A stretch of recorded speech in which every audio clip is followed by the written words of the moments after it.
Jenet melakukan hal itu gegara dia terinspirasi oleh salah satu adegan di acara televisi kriminal yang sering dia tengok sama abangnya. Nah, dari situlah Wak Jenet ini mengerti kalau dalam sebuah kasus kriminal, nih pintarnya dia, dalam sebuah kasus kriminal polisi perlu mengumpulkan barang bukti agar memudahkan mereka untuk menangkap pelaku, ya kan?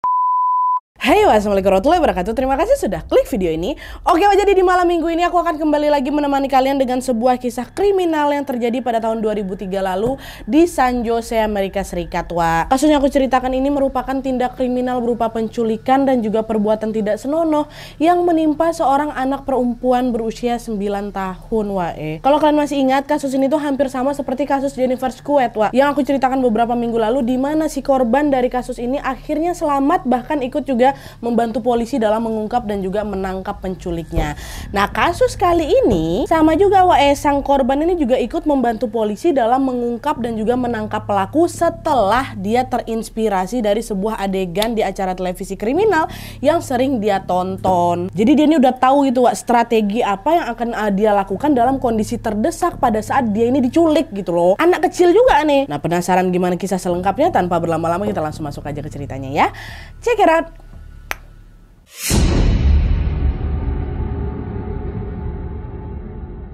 Oke, jadi kasus yang akan aku ceritakan malam ini melibatkan seorang anak kecil berusia 9 tahun pada masa itu bernama Jenet Tamayo. Sebenarnya nggak banyak informasi yang aku dapatkan tentang latar belakang Jenet ini, tapi yang jelas dia memiliki seorang ibu bernama Rosalia Tamayo dan seorang abang bernama Pablo Tamayo yang pada saat itu sudah berusia 15 tahun, cukup jauh lah jaraknya 6 tahunan. Nah, keluarga mereka ini tinggal di sebuah perumahan yang terletak di kota San Jose, California. Nah, sampailah pada suatu hari Jenet ini diculik sama seorang pria yang tidak dia kenal, yang akhirnya membuat dia dan keluarganya mengalami trauma berat. Jadi ceritanya pada suatu hari nih di bulan Juni tahun 2003, Jenet ini baru balik sekolah dengan diantar oleh sebuah bus sekolah. Sesampai di depan rumah, si Jenet ini mendapati kalau pintu rumahnya ini dalam keadaan terbuka lebar. Kok tumben pintu aku terbuka gitu. Hal ini tidak biasa terjadi karena Rosalia, mamanya Jenet ini selalu mengunci pintu rumahnya lah gitu. Nah, meskipun curiga, Jenet pun masuklah ke dalam rumah sambil memanggil ibunya seperti biasa. Ibu, Jenet balik, kata dia gitu kan.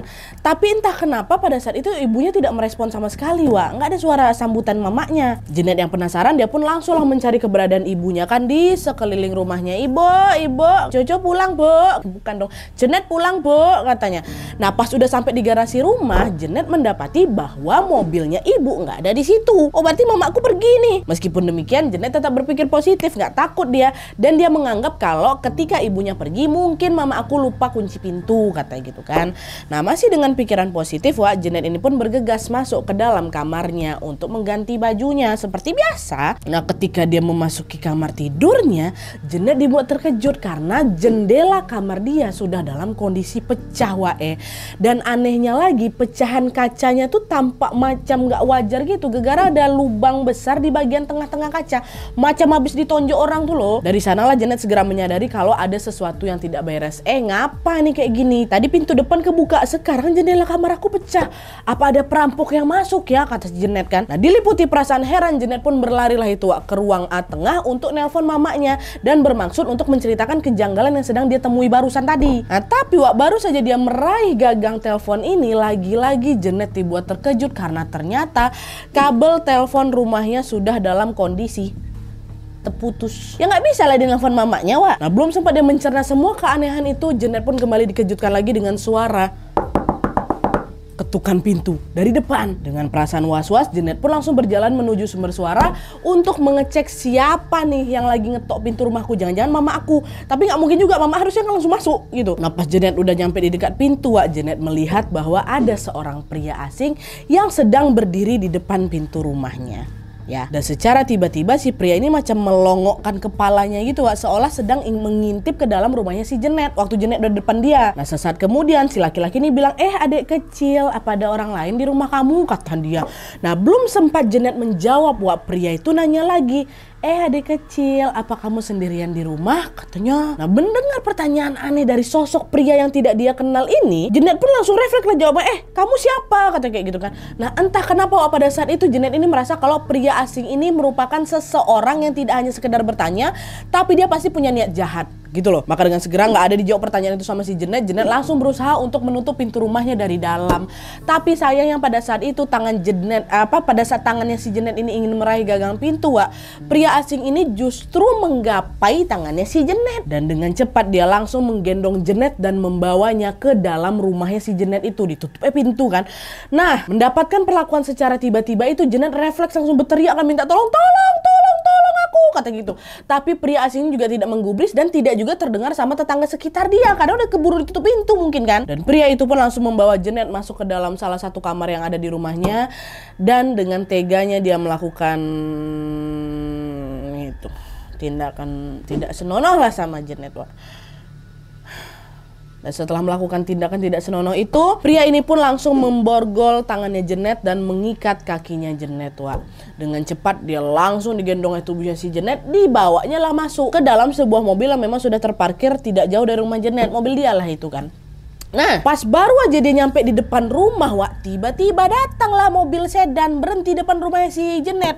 Nah, sesaat kemudian keluarlah si Rosalia sama Pablo, ibu sama abangnya Jenet, dari mobil itu yang memang mereka baru aja pulang dari bepergian. Rosalia yang melihat anaknya lagi digendong pria asing dalam kondisi terikat, apa nggak langsung teriak histeris, "Ya Tuhan, anakku, kamu ini siapa?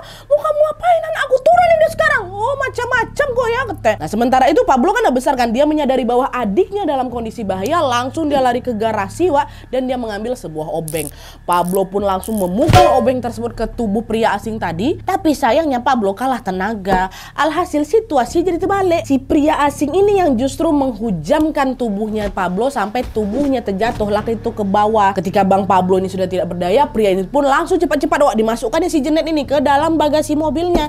Nah, di sisi lain mamanya Rosalia yang melihat kejadian itu pun langsunglah berlari ke dapur rumahnya sambil mengambil sebuah telepon, bukan pisau, telepon. Gak lama kemudian si Rosalia ini langsung berlari mengejar pria asing itu dan memukul kepala pria itu dengan menggunakan telepon yang dibawa. Emang bawa telepon macam mana lagi, mungkin panik ya kan. Tapi lagi-lagi, Wak, karena kalah tenaga, pria itu berbalik menyerang Rosalia dengan sebuah pisau. Bawa pisau dia rupanya, sehingga Rosalia pun terkapar dalam keadaan bersimbah darah, Wak. Pada saat menyadari kedua orang itu sudah tidak berdaya, Rosalia sama Pablo ini udah tepar ya kan. Pria asing ini pun langsung mengemudikan mobilnya untuk meninggalkan rumah Jenet dengan membawa Jenet di dalam mobilnya. Sementara itu, Wak, Jenet yang dari tadi mendengar suara keributan itu pun, by the way si Jenet masuk dalam bagasi mobil, Wak. Nah, sementara itu di sisinya si Jenet yang mendengar keributan itu dari dalam bagasi mobil tuh, Wak, cuman bisa menangis sedih aja dia, Wak. Macam mana lagi, dia nggak bisa ngapa-ngapain, tangan kakinya diikat semua kan. Jenet khawatir kalau pria itu sudah menghabisi nyawa ibu dan kakaknya. Matilah itu ibu sama abang aku tuh, ya ampun, gimana lah nih, kata dia. Pasrah dia macam mana. Nah, tapi pas mobil ini baru aja ngegas beberapa meter, Wak, Jenet tiba-tiba mendengar sebuah suara yang memanggil namanya. Jenet, Jenet, tolong, anakku diculik, kata gitu. Nah, setelah mendengar teriakan itu, Jenet pun segera langsung menghentikan tangisnya. Dengan susah payah dia langsung berusaha menegakkan tubuhnya dan mengintiplah itu dari kaca bagasi. Pada saat itulah Jenet melihat kalau ternyata ibu dan kakaknya dalam kondisi masih hidup. Alhamdulillahnya, Wak. Mereka berdua berusaha mengejar Jenet meskipun dalam keadaan bersimbah darah. Nah, melihat keluarganya masih hidup itu, Jenet yang tadinya pasrah secara tiba-tiba pun jadi punya harapan kembali, Wak. Pada saat itu Jenet berpikir, mama sama abang aku masih selamat, jadi aku harus selamat juga, kata dia. Dan gak lama kemudian, Wak, Jenet berusaha fokus, masih kecil loh dia nih ya. Jenet berusaha fokus untuk bisa menyelamatkan diri. Di perjalanan Jenet berusaha meminta tolong kepada pengendara lain yang melintas dengan cara apa? Dibentur-benturkan ya lah badannya ke pintu mobil tuh. Sambil juga terus berteriak minta tolong, berharap ada yang dengar. Tapi sayang tidak ada satupun pengendara yang mendengar suaranya si Jenet. Nah, melihat upaya Jenet yang gagal, Wak, penculik itu pun tertawa mengejek sembari mengemudikan mobilnya lebih kencang lagi. Nah, karena Jenet ini terus-terusan berteriak, penculik itu bilang apa? Diam gak kau? Kok berisik, ku habisin nyawa aku sekarang ya, kata dia. Mendengar ancaman itu, Jenet pun kembali merasa putus asa. Jenet tidak tahu dia akan dibawa kemana sama si penculik ini, sehingga dia langsung negatif thinking waktu itu, Wak, bahwa mungkin hari ini adalah hari terakhir aku hidup, tapi aku akan tetap terus berusaha gimana caranya biar aku bisa selamat gitu dalam hati dia kan. Nah, hilanglah ini Jenet dibawa sama si pria asing itu.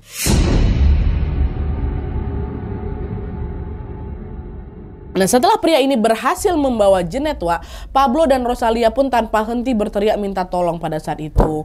Untungnya tidak lama kemudian para tetangga yang ada di sekitar rumahnya keluar dan langsung menelpon 911. Halo Pak, di sini ada tetangga saya, anaknya baru saja diculik.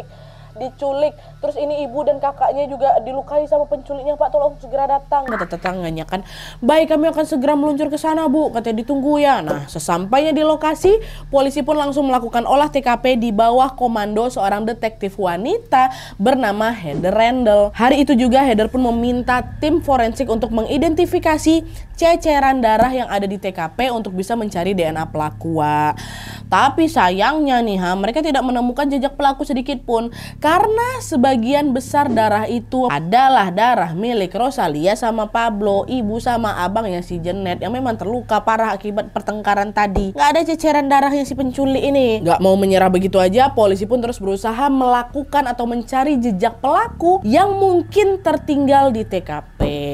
Tidak lama kemudian, polisi pun menemukan ada CCTV punya tetangga Jeanette yang diduga merekam peristiwa penculikan itu. Dan mereka pun langsung minta rekaman CCTV itu kan untuk melihat plat mobil si penculik ini ya. Tapi sayangnya harapan itu pun pupus lagi, Wak, gara-gara apa rekaman CCTV itu kondisinya buram kali, nggak pernah dibersihkan mungkin sama dia, atau mungkin juga nggak jernih penangkapannya kan, sehingga plat mobil pelaku pun sama sekali tidak bisa diketahui. Pupus lagi ya kan. Nah, karena minimnya barang bukti yang ada di TKP, ditambah lagi korban kejahatan ini merupakan anak di bawah umur, detektif Heather pun akhirnya membuat sebuah keputusan yang lumayan cerdas, yaitu menyebarkan langsung berita penculikan Jeanette ke seluruh penjuru kota supaya masyarakat juga ikut terlibat nih, Wak, dalam pencarian Jeanette. Kan? Nah, di hari itu juga polisi pun langsung melakukan konferensi pers secara besar-besaran dan mengumumkan bahwa bapak-bapak, ibu-ibu, ada seorang anak perempuan berusia 9 tahun yang diculik oleh pria tidak dikenal. Bagi siapapun yang menemukan informasi tentang anak dan penculiknya, tolong segera kabari kami polisi gitu kan. Dan selain juga melakukan konferensi pers ini, Wak, polisi juga menyebarkan brosur berisi foto Jeanette yang disebarkan tuh ke seluruh kota San Jose kan. Gak cukup sampai di situ aja, polisi juga bahkan sampai menyewa sebuah helikopter dan mengumumkan berita kehilangan Jeanette ini menggunakan pengeras suara, Wak. Sambil berputar-putar mereka ke seluruh wilayah San Jose itu. Bayangkan sama kalian. Ini masih tahun 2003 ya, Wak. Memang jangan kalian samakan tahun 2023 kayak ini kan bisa cepat langsung menyebarkan ini sampai pakai helikopter mereka dulu. Dan ternyata, Wak, pada saat orang-orang sudah mulai menyebar ini untuk mencari Jeanette, Jeanette sendiri yang lagi diculik ini juga ternyata menyusun sebuah strategi, Wak, agar dia bisa lepas dari cengkraman si penculik itu. Nggak diam aja, dia nggak pasrah aja anak kecil ini doh. Nah, penasaran dengan strategi apa yang dipikirkan sama si anak umur 9 tahun ini? Masuk.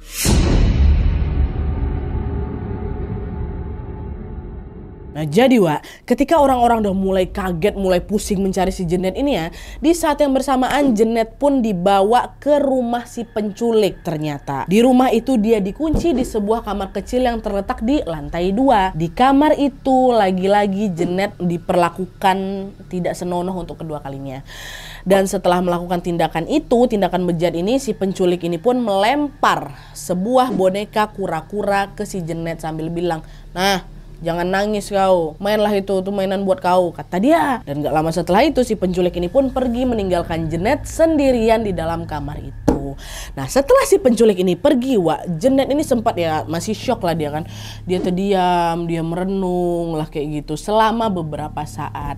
Nah, entah gimana asal muasalnya, tapi yang jelas pada saat merenung ini, setelah dia merenung, secara tiba-tiba dia mendapatkan sebuah kekuatan besar untuk bangkit lagi, Wak. Di kondisi yang sedang terdesak itu, Jeanette langsung menghapus air matanya dan berkata tegas, "Aku nggak bisa kayak gini terus nih. Mulai sekarang aku harus bersikap baik sama si penculik itu sampai dia percaya sama aku.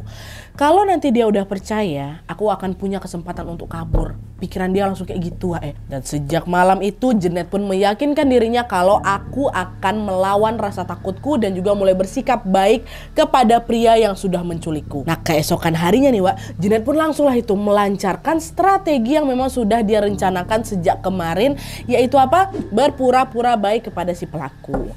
Pada saat penculik itu datang lagi ke kamarnya kan, Jenet langsung berinisiatif untuk mengajak si penculik ini ngobrol. Dengan sangat tenang, Jenet pun bertanya, kamu asalnya dari mana om? Katanya. Dan kalian tahu, tepat setelah mendengar pertanyaan Jenet ini, untuk pertama kalinya si penculik ini tersenyum dia. Laki-laki yang sedari kemarin menunjukkan ekspresi bengisnya, kini justru tersenyum ramah sama si Jenet.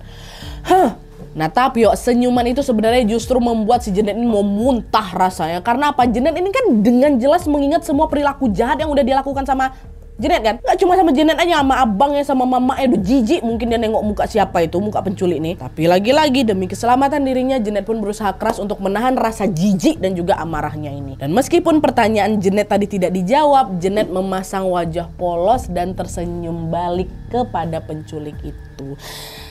Ih, terbayang pula sama aku. Gak berhenti di situ aja. Gak lama kemudian Jenet nanya lagi, om, apa boleh aku minta segelas air? Katanya. Tanpa disangka-sangka masuk. Pertanyaan kecil itu berdampak sangat besar bagi Jenet karena untuk pertama kalinya penculik itu langsung melepaskan borgol yang merantai tangannya Jenet. Dan selain itu juga dia langsung bergegas turun mengambilkan segelas air untuk Jenet. Mau masuk nih.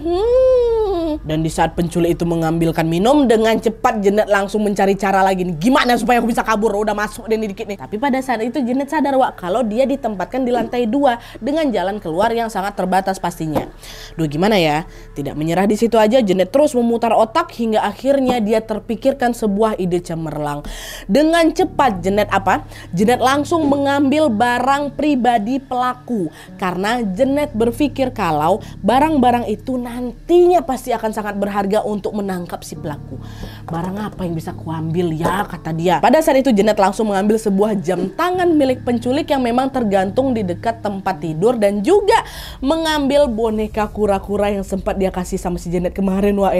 Dua barang itulah dia bawa. Dengan cepat Jenet pun langsung menyembunyikan kedua benda tersebut di balik celana dalamnya. Nah, seperti yang ku bilang di awal tadi, Jenet melakukan hal itu gegara dia terinspirasi oleh salah satu adegan di acara televisi kriminal yang sering dia tengok sama abangnya. Dari situlah Jenet ini mengerti kalau dalam sebuah kasus kriminal, nih pintarnya dia, dalam sebuah kasus kriminal polisi perlu mengumpulkan barang bukti agar memudahkan mereka untuk menangkap pelaku, ya kan? Itulah kenapa diambil tuh beberapa barang-barang pribadi milik pelaku nih. Kecil-kecil lah jadilah. Ya nggak mungkin juga besar-besar dia masukin dalam kantong celana dalamnya, macam mana? Nah, terpikir sama dia kayak gitu. Dan tepat setelah barang bukti itu sudah disembunyikan di dalam celana dalamnya, tidak lama kemudian Jenet mendengar suara langkah kaki si penculik naik tangga. Balik dia. Jenet pun kembali duduk manis lagi seolah-olah tidak terjadi apa-apa. Dan setelah masuk kamar, penculik ini pun langsung menyodorkan segelas air putih itu untuk Jenet. Setelah membiarkan Jenet meminum air tersebut, untuk pertama kalinya si penculik ini nanyalah sama Jenet, Jenet, kamu lapar tidak? Kata dia. Nah, dengar pertanyaan itu senang lah si Jenet. Betulan masuk dia nih. Maka dengan cepat Jenet pun langsung menjawab, iya aku lapar, katanya. Tanya lagi penculiknya, kamu mau saya belikan pizza? Boleh, aku suka makan pizza om, katanya. Nah, setelah mendengar jawaban Jenet, tanpa disangka-sangka penculik ini dikasihnya handphone ya sama si Jenet. Dia bilang kayak gini, nih kamu telepon sendiri ya toko pizzanya, minta diantarin ke sini. Dengan gemetar itu Jenet kan pencetnya nomor toko pizza, dan dia pun langsung memesan pizza dan meminta si kurir pizza ini untuk mengantarkan pizza tersebut ke alamatnya si penculik. By the way, pada saat telepon ini si penculiknya itu masih ada di sebelahnya si Jenet ya. Dia mendikte alamat rumahnya kepada Jenet, terus Jenet lah yang menyebut ulang alamat itu ke petugas pizza. Nih Pak, jalan sekian, nomor sekian, dan kayak gitu. Nah, secara diam-diam di situ Jenet langsung mengingat-ingat alamat dan juga nomor handphone penculik itu dengan cermat Oke, alamatnya di mana, Dek? Di sini Pak, di jalan ini. Oke, nomor yang bisa dihubungi 08 ini apa? Itu dia ingat tuh. Nah, setelah memesan pizza tersebut, selang 1 jam kemudian seorang pengantar pizza pun mengantarkanlah pesanan mereka. Nggak Jenet yang ngambil si penculik itu yang bergegas turun ke bawah untuk mengambil pesanan itu. Nah, tapi tepat di saat si penculik ini menerima pizza dari si pengantar pizza tersebut, dia langsung dibuat terkejut karena ternyata di atas box pizza itu ada sebuah kertas. Kertas itu bertuliskan missing Jenet Tamayo, dan itu ternyata adalah brosur-brosur yang memang sudah disebarkan oleh polisi untuk mencari Jenet. Kan mereka mencari pencarian besar-besaran kan. Siapa penculik ini nggak tahu doang. Waktu nengok itu panik dia langsung kan. Dia tutup pintu, jangan tutup pintu dulu, bayar pizza, dia tutup pintu. Dia pun langsung naik ke atas kamarnya Jenet dan dia memberikan selebaran itu kepada si Jenet. Nah, tengok. Kayaknya memang aku harus menyingkirkan kamu sekarang juga, kata dia kayak gitu. Beringas lagi. Nah, belum sempat Jenet merespon, secara tiba-tiba penculik ini pun langsung menggendong si Jenet dan memasukkan tubuh kecil Jenet ini balik lagi ke dalam bagasi mobilnya. Allah, ndak masuk, baru sedikit lagi aku nih harusnya bebas, kata si Jenet kan. Dan penculik itu pun lalu mengendarai mobilnya dengan sangat kencang hingga membuat Jenet berpikir bahwa fix, malam ini nyawaku pasti dihabisi sama dia. Ya Tuhan, apa dia nggak percaya sama aku ya? Apa semua usaha aku nih sia-sia gitu, batinnya si Jenet kan, Wak. Padahal Jenet udah dapat hatinya si penculik ini, udah masuk, tapi udah lah nih, matilah aku malam nih berarti nih. Astaga katanya. Nah, tapi ternyata dugaan Jenet salah besar, Wak. Karena secara tiba-tiba penculik itu, bayangkan sama kalian, penculik itu menghentikan mobilnya di sebuah tempat gelap dan sepi. Dia langsung menjambak rambutnya Jenet, diseretnya keluar dari mobil, dan sesaat kemudian dia ngomong apa? Aku lepasin kamu di sini, tapi awas ya. Kalau sampai kamu bilang ke polisi aku ini siapa, aku pastikan semua keluargamu ku habisi, kata dia. Dilepas, Wak, si Jenet, dan gak lama kemudian dia langsung ngegas ngendarain mobilnya, meninggalkan si Jenet sendirian di situ. Dilepasnya si Jenet, Nah, menyadari bahwa dirinya sudah dibebaskan, Jenet pun diliputi perasaan senang sekaligus deg-degan juga. Meskipun rencana kaburnya tidak berhasil, Jenet sama sekali tidak menyangka kalau penculik itu justru melepaskan dia begitu saja. Dengan cepat Jenet pun langsung melihat ke sekeliling dan mendapati bahwa ada tuh sebuah cahaya yang tampak dari kejauhan. Jenet pun langsung berlari mendekati cahaya itu, dan ternyata cahaya ini berasal dari lampu sebuah minimarket. Jenet pun langsung masuk ke dalam minimarket tersebut dan meminjam telepon kepada seorang pegawai kasir yang sedang berjaga. Permisi Pak, boleh saya pinjam teleponnya, kata dia. Nah, petugas kasir ini, Wak, ternyata merasa mengenali muka si Jenet. Dia langsung bilang, bentar dulu, kok anak kecil yang lagi dicari di TV itu ya? Semua orang pada nyariin kau kemana aja? Bebek kau nak, kata. Tanpa berlama-lama petugas kasir ini pun langsung menelpon 911 dan memberitahukan bahwa Jenet sedang berada di minimarketnya. Mendengar informasi itu, polisi pun langsung meluncur ke minimarket yang dimaksud sama si kasir. Setelah berhasil bertemu dengan Jenet dengan hati-hati, polisi pun menanyakan beberapa pertanyaan perihal apa saja yang sudah Jenet alami selama 2 hari belakangan ini.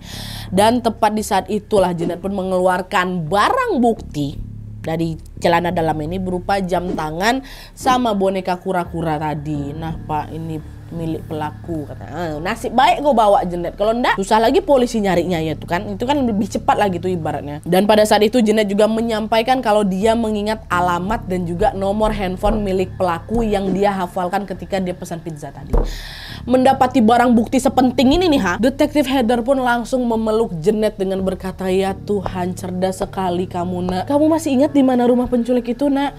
Masih Bu, saya masih ingat, kata si Jenet. Akhirnya tanpa berlama-lama mereka pun langsung mengajak Jenet untuk menunjuk alamat si penculik ini. Nah, tanpa terasa mereka pun sudah sampai di depan rumah penculik itu. Selain menunjukkan lokasi rumah si penculik, Jenet ini juga mampu menggambarkan denah rumah si penculik itu dengan sangat detail, karena rumahnya juga nggak besar-besar kali untungnya. Dan denah itu sangat berguna bagi polisi karena memudahkan mereka untuk menangkap si penculik ini, Dengan cepat polisi pun langsung menangkap si penculik dan membawanya ke kantor polisi untuk diinterogasi lebih lanjut. Masih ada dalam rumah tuh untungnya dia. Alhamdulillah.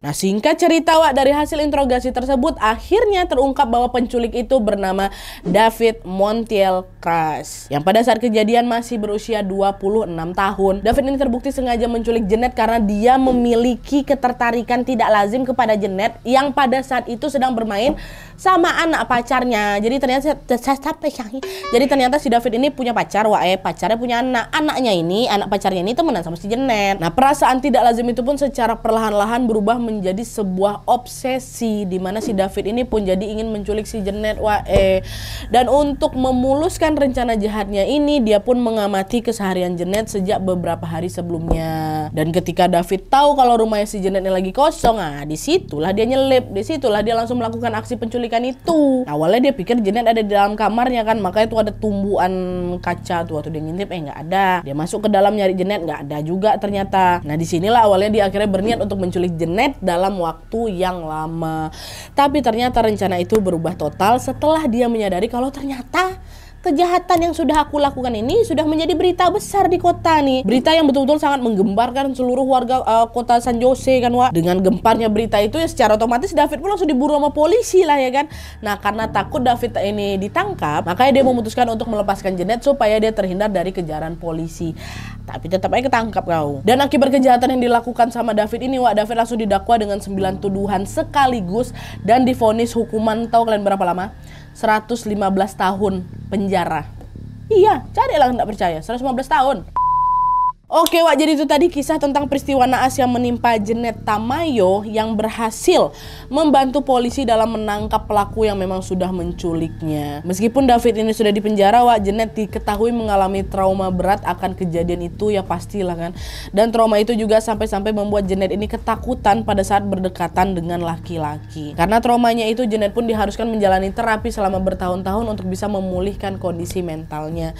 Tapi alhamdulillahnya seiring berjalannya waktu Jenet pun sudah kembali pulih sekarang dan sudah menjalani aktivitas seperti biasa. Dia juga sempat dipanggil di beberapa televisi show untuk memberikan kesaksiannya soal itulah gitu. By the way, dari kisah ini aku tuh jadi notice satu hal yang sepertinya sepele tapi ternyata berdampak cukup besar ya. Kalian nggak apa?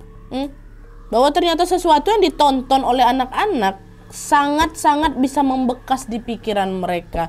Jujur aku juga nggak nyangka pas tahu ternyata Jenet ini bisa berpikiran semain blowing itu loh berkat adegan yang ditonton di televisi. Ya tapi walaupun kayak gitu kejadian macam ini bisa dibilang 1/1000 nggak sih, Wak, kalau zaman sekarang? Karena kan nggak semua korban yang bisa selamat dari penculiknya kan, Wak. Tapi semoga kasus penculikan semacam ini tidak pernah terulang kembali di kemudian hari, Wak, ya. Amin ya robbal alamin. Oke, Wak, jadi sekian dulu videonya. Terima kasih banyak yang sudah menonton. Kalau kalian suka video ini, klik like-nya. Jangan lupa komen di bawah untuk ide dan saran-saran untuk video selanjutnya. Jangan lupa nyalain notifikasinya supaya kalian tahu kalau aku upload video baru. And as always, jangan lupa untuk klik tombol subscribe supaya kalian sama-sama tahu informasi menarik dan menegangkan dari channel aku. See you next video, bye.